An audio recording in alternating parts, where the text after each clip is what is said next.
Thank you, Chair Kassar. We knew that the lies, the chaos, and the destruction were on its way when Trump got sworn in 100 days ago. And just in 3 months, we have seen the gutting of institutions, the shattering of norms, and the fundamental rights of so many people being trampled on.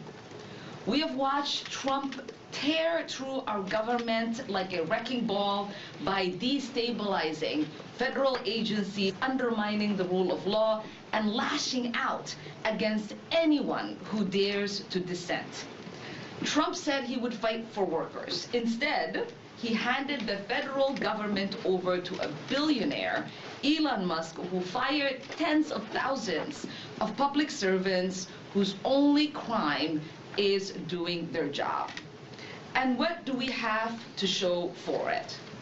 Not $1 trillion in saving, not even close. Trump swore he would bring down prices.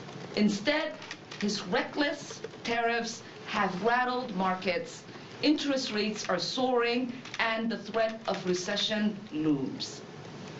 A recent poll showed that only 11% of Americans feel better off since the election, with majority believing the economy is deteriorating. Trump swore he will pay off the national debt. Instead, he wants to hand out tax breaks to billions while planning to cut Medicaid and SNAP. And here at home, we're seeing ICE has deported nearly 140,000 people, often with no due process or real hearings. In our streets, the crackdown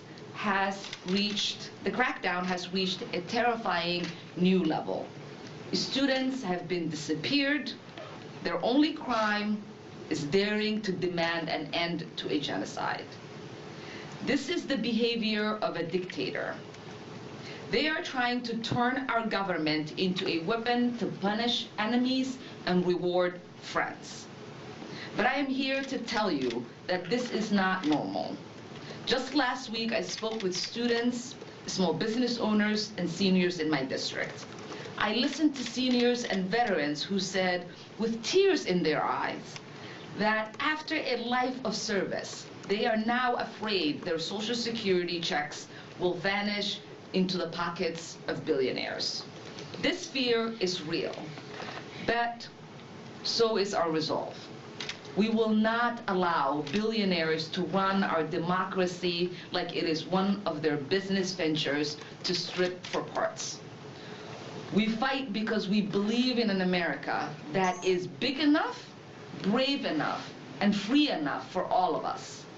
Donald Trump and his enablers want to create a country where power is hoarded by the few and the rest of us are criminalized by daring to exist.